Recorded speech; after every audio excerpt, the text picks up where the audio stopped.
So bakit ka nag-front row? Nasa tutulong ako. Actually, nung simula, hindi ko alam ba't ako nag-join.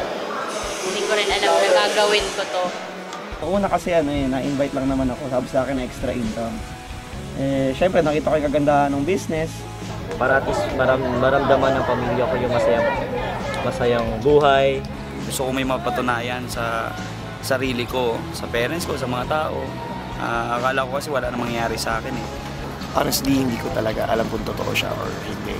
Hindi naman ako nagandahan talaga nung sa simula eh. Nainggit lang siguro ako sa kanila kasi they were getting the things that I always dreamed of.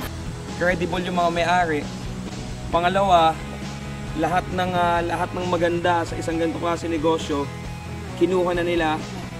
And pangatlo, we're more than members, we're like brothers and sisters in the front row. Unang-una, ang laki ng pwede kong kitain.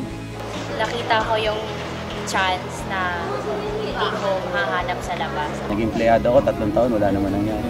Nag-work na rin kasi ako dati sa Mitsubishi, ahente ako ng kotse. So, mahirap kasi benta ka ng benta, pero yung income mo maliit.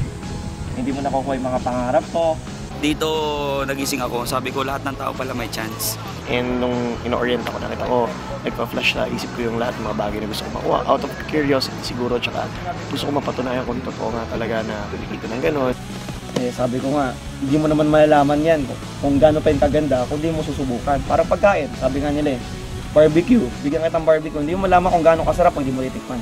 Pero dito pagka ginawa mo to, ibang klase reward eh. Dito sa front row, marami akong natututunan. Katulad yan, paunti-unti na susuportahan ko na sarili ko, tulungan ko yung magulang ko, nagagawa ko na yung mga bagay na gusto kong gawin, which is alam ko maraming tao hindi na-experience yun eh, hindi nagagawa. Katulad ko dito sa front row, na-enjoy ko yung buhay ko.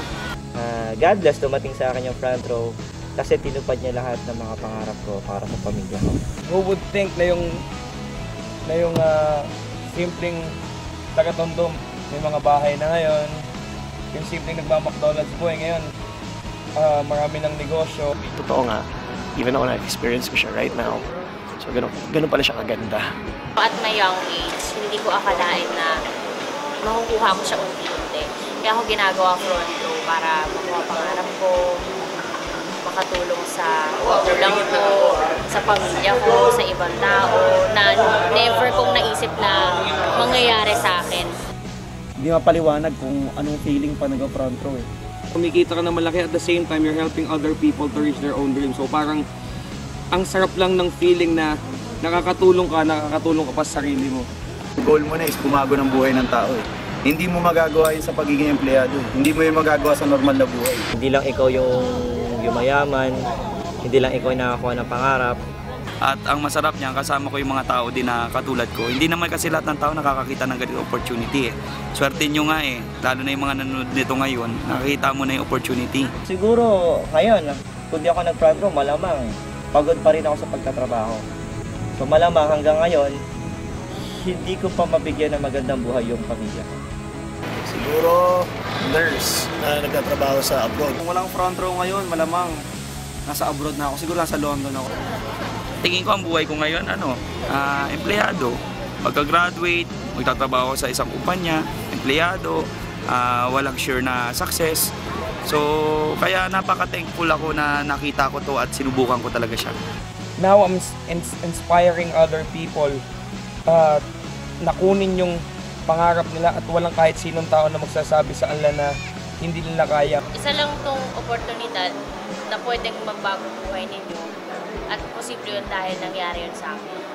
Siguro yung mga kwento namin mananatiling kwento or naririnig mo lang sa amin. Not unless susubukan mo siya kasi ako yun yung naging reason ko nun, subukan ko. Kaya nangyari sa akin. So sa akin masasuggest ko kung sino man yung nanonood dito right now and gusto yung masubukan ng front row, subukan nyo na, huwag nyo na patagalin. Grab the opportunity lalo na pag nandyan na sa harap mo. Kasi hindi mo alam, ang opportunity hindi lang naman para sa amin eh. Hindi lang para sa iyo, para sa lahat ng tao. Nasa tao lang talaga kung sino yung kukuha o hindi. Para sa akin, si God ang nagdala din sa akin sa front row. Na para sa akin, ako, bine-bless ako ngayon para maging blessing din sa ibang tao. Sabi nga nila, di ba, ang success is hindi yung may pera ka na, successful ka na. Ang success is ikaw successful, yes, nagawa mo. Pero at the same time, marami ring naging successful dahil sa Ay, ito pala yung pinakamasarap na nag-experience ko. Pumunta ako ng ibang bansa para hindi magtrabaho. Punta ako ng ibang bansa para magbakasyon. Yun yung masarap. Malupit doon, sagot pa ng kumpanya. Diba? So kung ako, ito yung pinaka-the best experience ko na pagiging part ng front row. And I know hindi pa to yung huli. Magsisimula pa lang.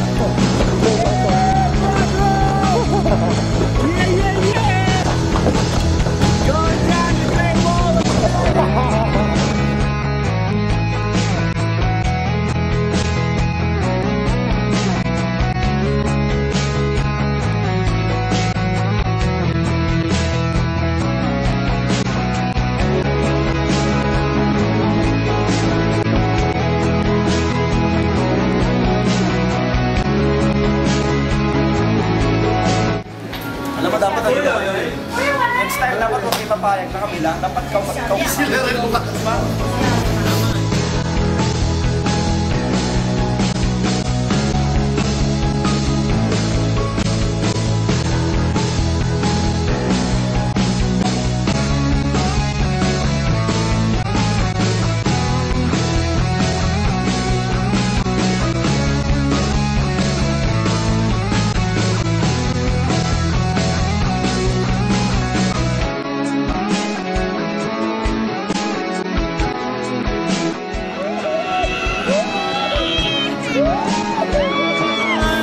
Sa inyong gawin ninyo, kung nagawa mo, paano naman?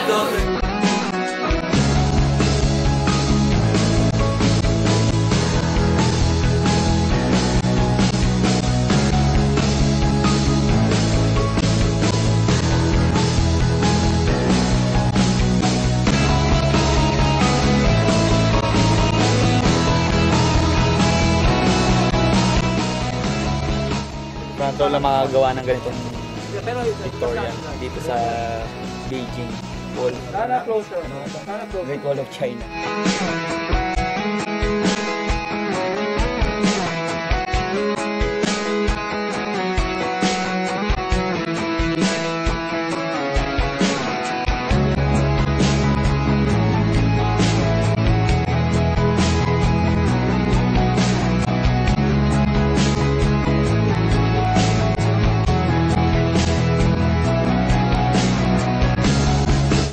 You know what they say? You've never been to China at all if you've never been to Great Wall.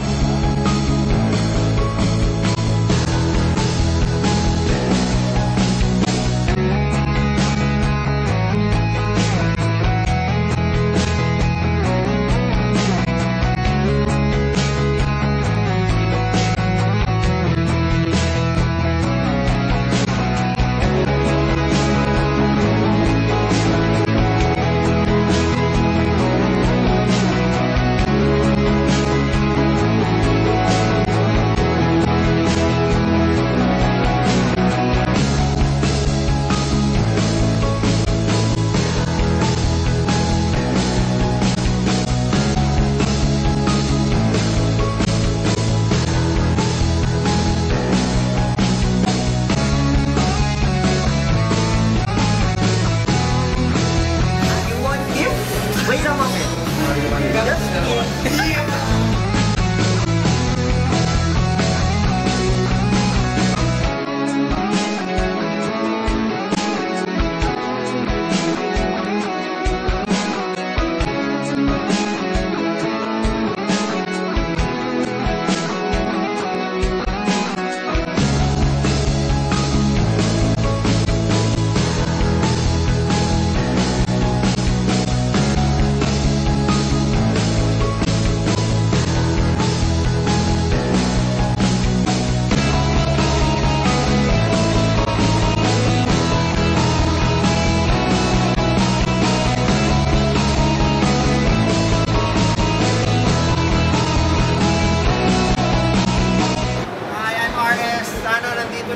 para magkasama naman tayo next time. Sa Singapore or Brazil, sama tayo ha. Bye! Hello! Sana next time kasama ka na dito, okay? See you sa front row. This is the bird's nest! This is the bird's nest! Sama na ba? Ay, hayos!